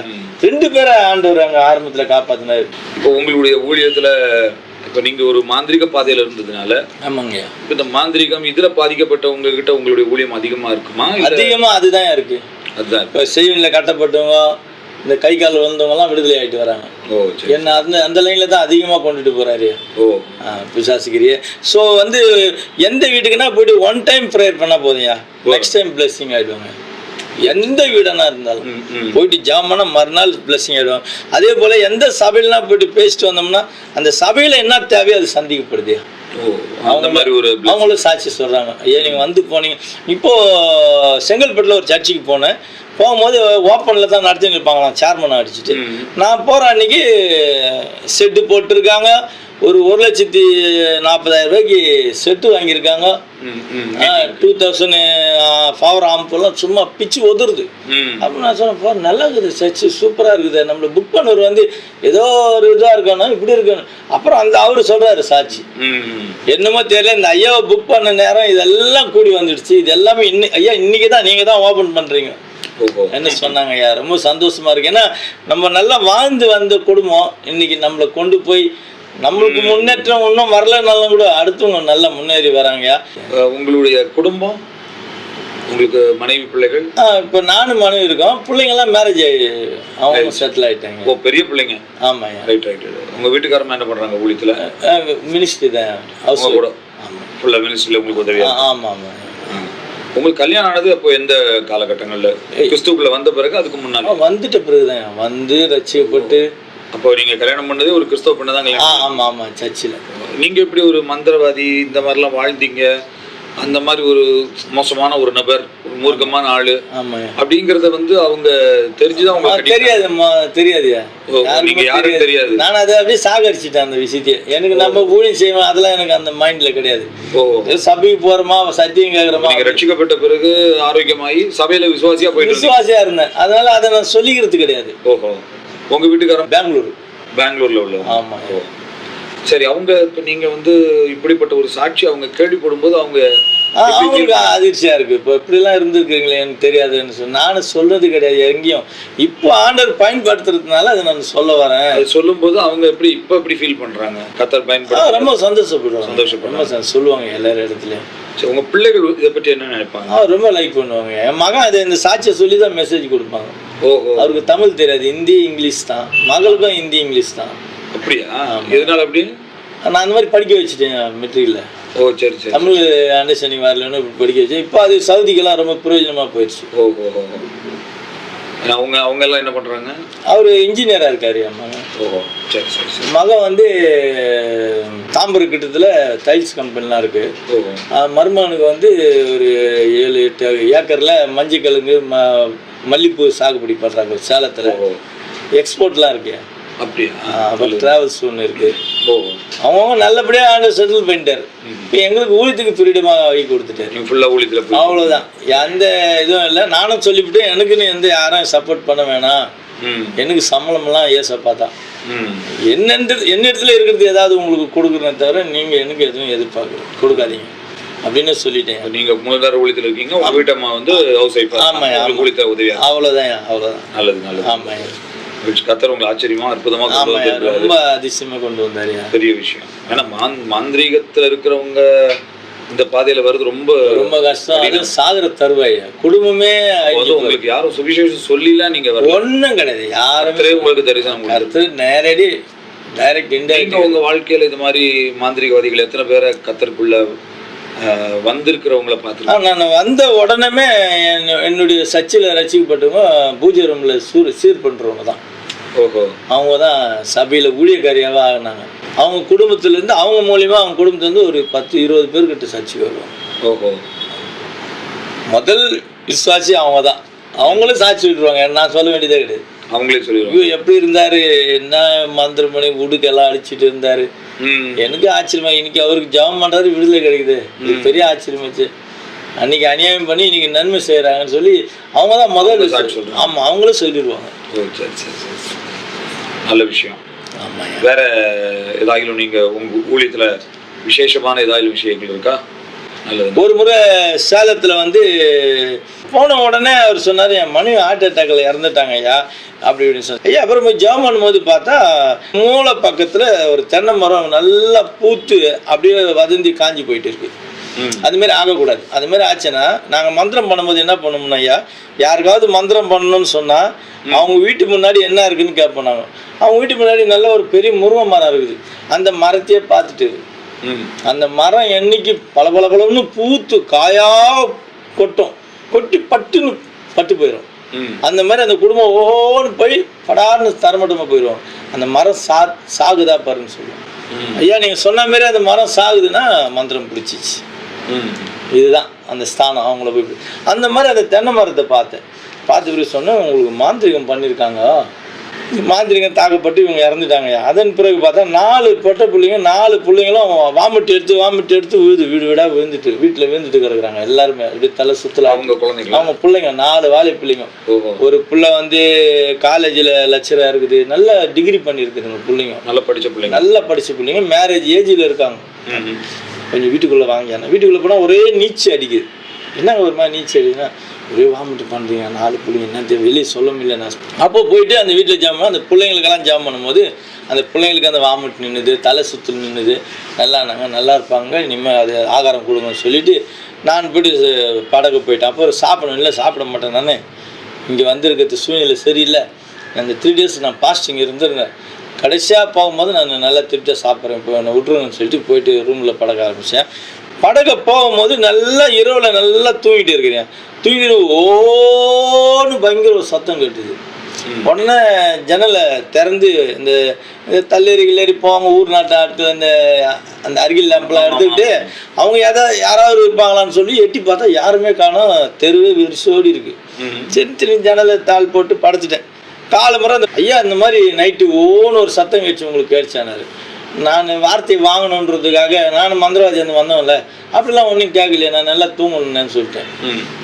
இல்லையா ஒரு பெரிய சத்தம்யா, என் 4 பிள்ளைங்களை போய் ஒரே கட்டில் போய் படுத்துக்கிச்சு. அது பிறகு ஜாம் பண்ணும்போது பார்த்தா வாசல் எதிரில் ஒரு பெரிய தென்னை மரத்தில் ஒரு மஞ்சள் துணியில் கட்டி கன்னி முட்டை தலைச்சம் கை தகுடு எல்லாம் வச்சு நல்லா கட்டி வச்சுக்கிறாங்க. அந்த ஊரில் இவர் எப்படியாவது அழிக்கணும்னு சொல்லிட்டு அது பிறகு 4 முறை கூப்பிட்டா இந்த தேங்காய் பறிக்கிறவங்க யாராவது வந்து கூட்டிகிட்டு வாங்க, இந்த மரத்தில் ஏற சொல்லி இளநீர் என்ன சொல்லுங்க, நான் பறித்து போட சொல்கிறேன் பசங்க இட்டுட்டு வாங்க. நீங்கள் நான் விஷயம் சொல்லிட்டேன்னா அவன் வரமாட்டான் மரம் ஏற, இட்டுட்டு வாங்க. இட்டுட்டு வந்த உடனே ஏறுப்பாது மேலே ஏற ஒரு மஞ்சள் பை உள்ளே ஒன்று இருக்குது பாரு, வேஸ்ட்டில் கட்டியாடு. அவன் கையை போட்டு இல்லைப்பா அந்த பாலைக்குள்ளே விடுப்பா கையை. சார் இல்லை நீங்கள் விடுங்க, நான் விட்டான் இவ்வளோ பேர் முடிச்சு தூக்கிட்டு வந்தான் மேலே வீட்டு அவுட்டு. இது உள்ள பாருங்கள் கன்னி முட்டை இருக்கும், தலைச்சங்காய் இருக்கும், தகுடு இருக்கும் பாருங்கள். இது உங்கள் குடும்பமே ஆகாத அளவுக்கு எல்லாமே தரிசனம் ஆகணும்னு சொல்லி பண்ணியிருக்காங்க. சொன்னேன் பார்த்தீங்கன்னா அப்படியே பெருமிச்சிட்டாங்க. அதை தூக்கிட்டு போய் எங்கேயும் எரிஞ்சிடாதீங்க, பாறை போட்டு நசுக்குங்க. அது எரிஞ்சிட்டிங்கன்னா உயிர் இருக்குது, அதுக்கு எரிச்சா கூட சாகாது. நல்லா கல்லை போட்டு நல்லா நசுக்கிட்டு அப்புறம் தீ மூட்டி விட்டு வந்துடுங்க. மூட்டிட்டு வந்தாங்க, பிள்ளைங்கள்லாம் விடுதலை ஆயிடுச்சு. ஸோ இவருக்கு போனதுலேருந்து இந்த ஒரு சைடு தான் பேசுவார், இப்படி முகத்தை காட்ட மாட்டார். என்ன இவர் திரும்ப மாட்டேன்றாருன்னு பார்க்கும்போது பார்த்தா இந்த பக்கம் பெருசாக அடிச்சுட்டு போயிட்டுக்குது. இவ்வளோ பெரிய சதை எல்லாம் இருக்குது முகத்தில். ஆள் வந்து பழைய ஆட்கள் இருப்பாங்க இல்லையா, நல்லா செம்ம அந்த மாதிரி ஆட்கள். அவர் சட்டை போட்டால் நம்ம முழுவிடுவோம், அப்படி இருப்பார். எப்படி இருக்கு அப்படி பேசுவார். என்னங்க இது காயணுன்னு ரூமில் வாங்க சொல்கிறேன்னாரு. போனோன்னு சொல்கிறாரு, ஒரு அம்மா வந்து 2 பொண்ணு கேட்டாங்களாம், 2 பையனுக்கு. இவர் இல்லைன்னாராம். அவங்க போய் சூன்யம் பண்ணிட்டு வந்து 2 கட்டைக்காலில் மையை தடவி கொடுத்துக்கிறாங்க. இது எதுவுமே அவர் கட்டைக்காலில் தடவிடு அங்கேருந்து அடித்து உயிர்ந்துருவார். அப்படியே செத்து போடுவான் மனுஷன். அவங்க அம்மாவும் இல்லை பொண்ணை நீ எப்படி வேணாலும் கேட்டு வாங்கிடலாம் அப்படின்னு ஒரு ஐடியா கொடுத்துக்கிறார். இவங்க நீட்டாக வந்து ஐயா என்னை ஆசிரியங்கன்னு வச்சாங்க பாருங்க. இவருக்கு இந்த ஹோலி ஸ்பிரிட் எதுவும் இல்லை. அங்கேருந்து தூக்கி அடித்து ஒரு 10 அடி தொழுவில் வந்து விழுந்துக்கிறாரு. அவ்வளோ பெரிய வெயிட்டான உருவம். ஐயா நின்று ஒரு பாட்டு ஆராதிப்போம் என்னுடைய ஓன் சாங் பாடி அப்படியே அக்கினி இறங்குதுன்னு சொல்லிட்டு இருந்தேன் பாருங்க. அவங்க அங்கேருந்து ஓடி வந்து அந்த புல்பிட்ட அந்த விழுந்து அவங்க கத்துறாங்க, அவன் தவப்பனுக்கு நான் அநியாயம் பண்ணேன், நான் தான் மைத்தருவேன், நம்ம பாவி, நான் என்னை சாவச்சிடுங்க, என்னை சாவச்சு கத்துறாங்க. கையெல்லாம் குத்துதுன்னு போட்டு தரையில் புரள்றாங்க. நான் சொன்னேன், நீங்கள் ஒப்பு விடுமா, நீங்கள் விடுதலை ஆகிடுவீங்க, கர்த்தர் உங்களுக்கு விடுதலை ஆகுவார், நீங்கள் சொல்லிட்டீங்களே அந்த பாவ மன்னிப்பு கேட்டீங்கன்னு சொன்னால் பட்டுன்னு பண்ணாங்க. அது பிறகு இவருக்கு அந்த வலி நின்றுச்சு.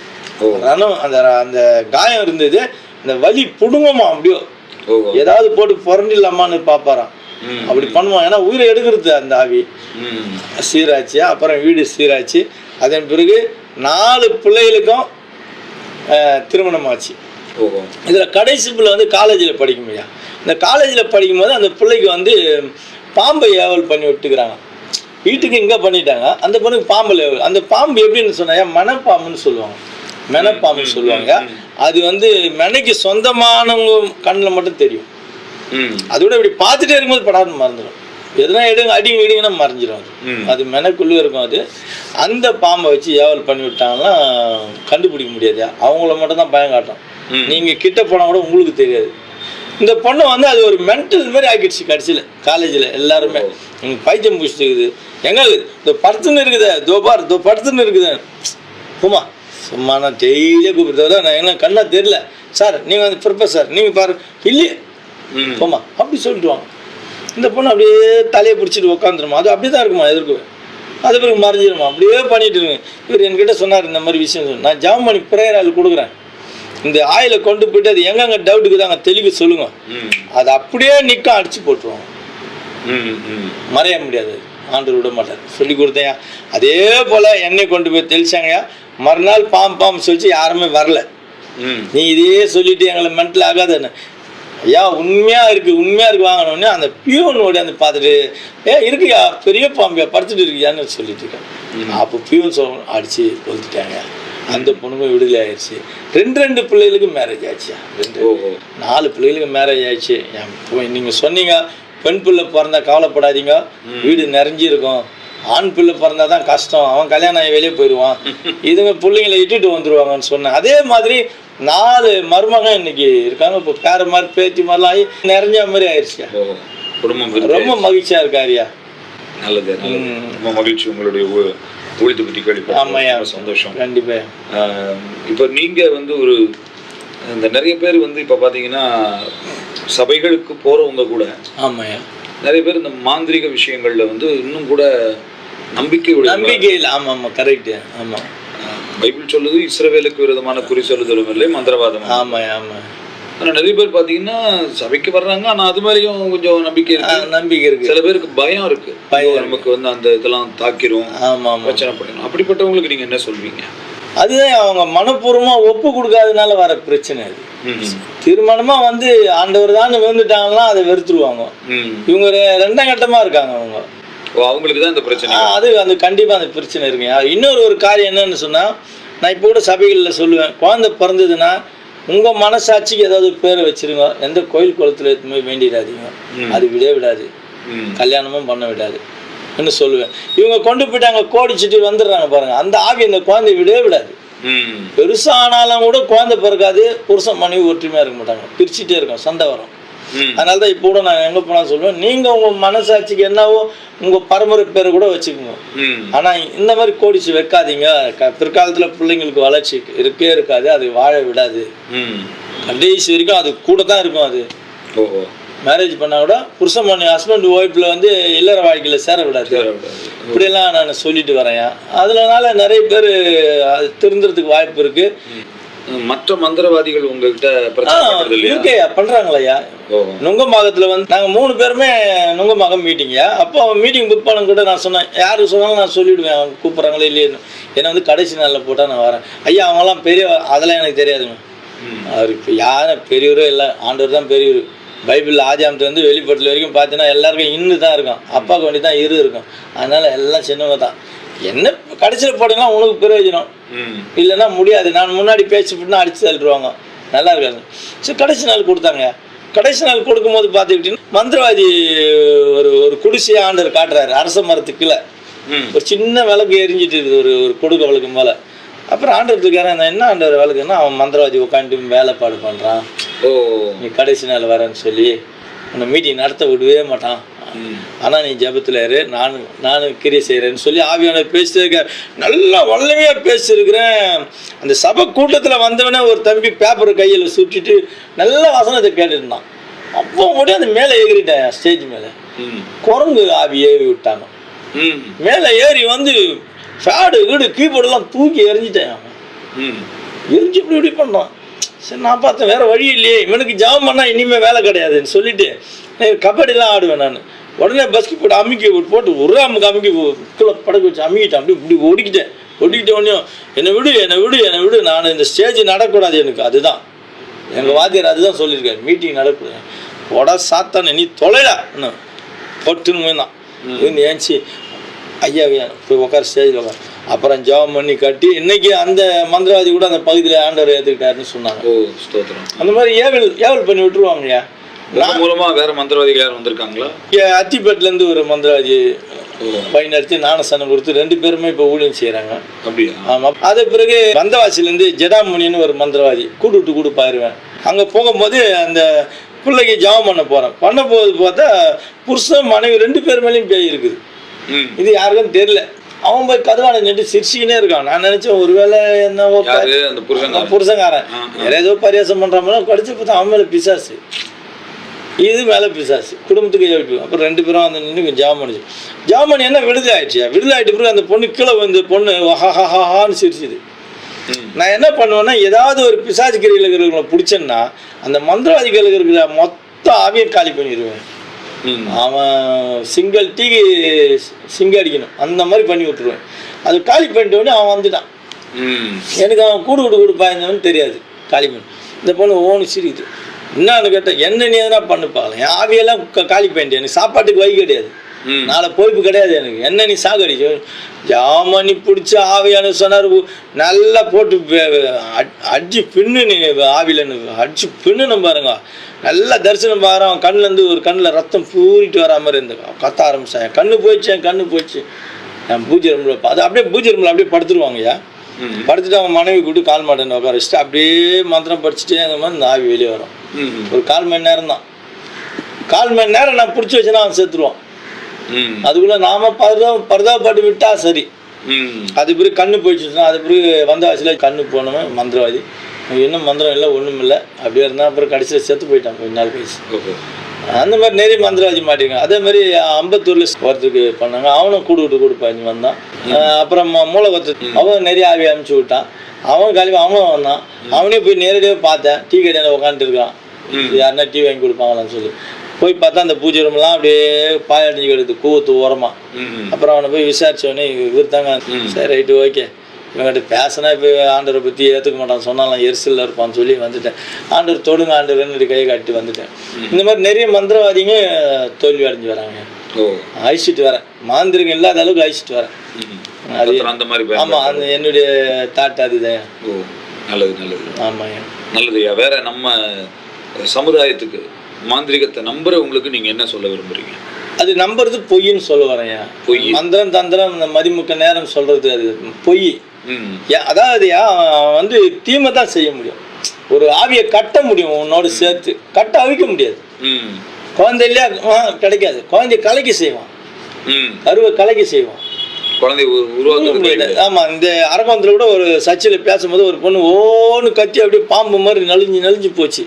ஆண்டவர் கேட்ட என்ன ஆண்டவர் இந்த ஆவின்னா, இந்த பொண்ணு லவ் பண்ணிட்டு இருக்கு, அவங்க எவ்வளோ வலியுறுத்தி இருக்காங்க வேணாமா எங்கள் ஜாதி வேறுன்னு, அவன் விட காணோம், அப்படியே சேர்ந்துட்டாங்க.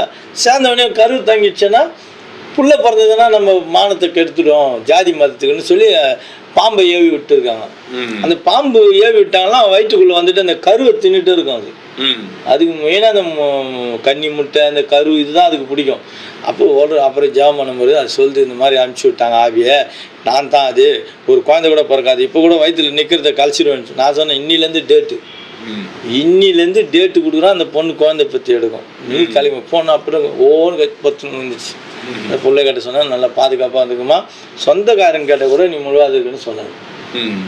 ஏன்னா ஒன்று வந்து கண்ணோட்டம் பண்ணுவாங்க, மந்திரம் பண்ணோம்னா ஒரு ஆளை விடுவோம், நாங்கள் அந்த ஃபேமிலிலேருந்து ஒரு ஆளை விடுவோம், அவரை வந்து பார்த்துட்டே இருன்னு அவங்க எப்படி இருக்காங்க பாரு அவங்க ஸ்தானத்தைன்னு சொல்லுவோம். அதனால ஒருத்தர் வாட்ச் பண்ணுவாங்கம்மா, நீ என்ன பண்ண யாருக்கிட்டையும் சொல்லுவேன், வீட்டில் கூட அம்மா கிட்ட கூட சொல்ல வேணாம், ஒன்றும் இது ஒன்றும் பெரிய சாதனை இல்லை, ஒரு 5 மாதம் ஆனால் தன்னால தெரிய போகுது, அப்புறம் வாய்க்க முடியாது. அந்த குறிப்பிட்ட காலம் அந்த காலத்துக்குள்ள அந்த கருன்ற மொத்தம் கலைக்க முடியும். குழந்தை உருவாயிடுச்சுன்னா அப்பா என்ன வேதம் சொல்லுது, தாயில் கருவில் வந்து குழந்தை உருவாகிறது தான் தாய்க்கு தெரியும், குழந்தைக்கு எலும்பு வளர்றது தெரியுமான்றாரு, எலும்பு ஆவியானவர் வளர்க்குது, அது மேற்பட்டு ஒன்றும் தொட முடியாது. ஒரு 5 மாதம் தப்பிச்சு அப்புறம் நல்லா இருக்காங்க அவங்க. அந்த மாதிரி நிறைய மாந்திரி காட்டில் விடுதலை ஆகிருக்காங்க, விடுதலை ஆகி ஆண்டவரை ஏற்றுட்டு இருக்காங்க, நிறைய குடும்பங்கள் ஏற்றுட்டு இருக்காங்க. மகிழ்ச்சி, ரொம்ப சந்தோஷம். ஆமாம், நல்லபடியாக ஒரு நல்ல ஒரு சாட்சியை நம்ம ரெக்கார்ட் பண்ணிட்டோம். ஆமாய்யா, கர்த்தருக்கு மகிமை. இந்த சாட்சி நீங்கள் கேட்டீங்கல்ல, அது உங்கள் வாழ்க்கைக்கு மிகுந்த பிரயோஜனமாக இருந்திருக்கும் என்று நான் நம்புகிறேன். அன்பானவர்களே, நிச்சயமாகவே கர்த்தருக்கு முன்பாக எந்த வல்லமைகளும் இல்லை. அவருடைய நாமம் உயர்ந்த நாமம். கர்த்தராலே அல்லாமல் வேறு ஒருவராலும் ரட்சிப்பு இல்லை. ஒருவேளை நீங்க இந்த உலகத்துல என் வாழ்க்கையில ஒரு விடுதலை வராதா, எனக்கு ஒரு நல்லது கிடைக்காதான்னு எதையோ நீங்கள் தேடிக்கொண்டிருக்கலாம். இன்றைக்கு நான் சொல்றோம், இயேசுவை தவிர இந்த உலகத்துல வேறு ஒரு நாமம் கட்டளையிடப்படவில்லை. இயேசுவே கர்த்தர். அவரை நோக்கி பார்க்கிற முகங்கள் பிரகாசம் அடைந்திருக்கின்றன. இன்னைக்கு ஒருவேளை இதை பார்த்துட்டு இருக்கிற நீங்க உங்க வாழ்க்கையில இயேசு வேண்டும் என்று விரும்பினால் உங்களுக்காக நாங்கள் ஜெபிக்க தயாரா இருக்கிறோம். நீங்க கூட இப்போ இருக்கிற இடத்துல இயேசுவேன்னு அவரை நோக்கி கூப்பிட்டீங்கன்னா போதும், உங்களுக்காக நான் ஜெபிக்கலாம்னு நினைக்கிறேன். உங்களுக்கு அதுல ஈடுபாடு இருந்ததுன்னா இயேசுவை நோக்கி பாருங்கள். கண்களை மூடி நாம் ஒரு ஜெபம் பண்ணுவோமா? எங்கள் அன்பான இயேசுவே, இந்த நல்ல நேரத்திற்காக நாங்கள் நன்றி சொல்கிறோம். இந்த நிகழ்வை பார்த்து கொண்டிருந்த ஒவ்வொரு அன்பான சகோதர சகோதரிகளுடைய வாழ்க்கையிலே உம்முடைய அற்புதம் நடக்க வேண்டும். பில்லி சூனியங்களாலே, ஏவுதல்களாலே, மாந்திரீகங்களாலே பாதிக்கப்பட்டு, வஞ்சிக்கப்பட்டு, ஏமாற்றப்பட்டு, தங்கள் வாழ்க்கையின் சந்தோஷங்களை இழந்து, வாழ்வின் நிம்மதியை இழந்து, வாழ்க்கையில எல்லாவற்றையும் பறிகொடுத்து பரிதாபமாய் வாழுகிற அப்படிப்பட்ட மனிதர்களை, அப்படிப்பட்ட குடும்பங்களை, அப்படிப்பட்ட அன்பு உள்ளங்களை ஏசப்பா நீர் தொடுவீராக, சந்திப்பீராக. மாந்திரிகத்தையே, இந்த மாதிரி குடும்பங்களை அழிக்கிற வாழ்க்கையையே தன்னுடைய வாழ்வாக கொண்டிருந்த, ஒரு தொழிலாய் கொண்டிருந்த இந்த ஐயாவை நீர் சந்திப்பீரானால், இவருடைய வாழ்வை மாற்றுவீரானால், பாதிக்கப்பட்டிருக்கிறவர்களை மாற்றுவது எவ்வளவு எளிதான விஷயம். அப்படிப்பட்ட மாந்திரிகங்களை அவர்களாலேயே மாற்ற முடியாது. ஆனால் நீர் ஒரே ஒரு வார்த்தை சொன்னால் போதும், மாபெரும் அற்புதம் நடக்கும். அப்படிப்பட்ட அற்புதம் இதோ இந்த நிகழ்வை பார்த்து கொண்டிருக்கின்ற ஒவ்வொருவருடைய வாழ்க்கையிலும் உண்டாகும்படி நாங்கள் வேண்டுகிறோம். அதிசயங்களின் தேவன் இவர்கள் வாழ்விலே முன்னாக கடந்து போவீராக, ஆசீர்வதிப்பீராக. இவர்களை நாங்கள் வாழ்த்துகிறோம், ஆசீர்வதிக்கிறோம். கிருபை அவர்களோடு இருக்கட்டும். இயேசு கிறிஸ்துவின் மூலம் பிதாவே, ஆமென். அன்பானவர்களே, நாம் ஜெபித்திருக்கிறோம். ஆண்டவர் நிச்சயம் பெரிய காரியங்களை செய்வார். உங்களுக்காக நாங்கள் தொடர்ந்து ஜெபிக்க ஆயத்தமா இருக்கிறோம். பின்னாலே இது சம்பந்தமாக உங்களுக்கு எந்த கேள்விகள் இருந்தாலும் கொடுக்கப்படுகிற தொலைபேசி எண்ணிலே அல்லது எங்களுடைய தொடர்பு எண்ணிலே எங்களோடு தொடர்பு கொள்ளுங்கள். உங்களுக்கான பதிலை சொல்ல நாங்கள் ஆயத்தமா இருக்கிறோம். ஆண்டவர் உங்களை ஆசீர்வதிப்பாராக. Contact Healing Ministry, Reverend MP Prabhakaran, 89 Redills Road, North Redills Road, Villivakkam, Chennai 6,49,000, Tamil Nadu, India. Email Reverend MP Prabhakaran j@gmail.com. For prayer, call 90945 6005. SMS and WhatsApp 91764 65353.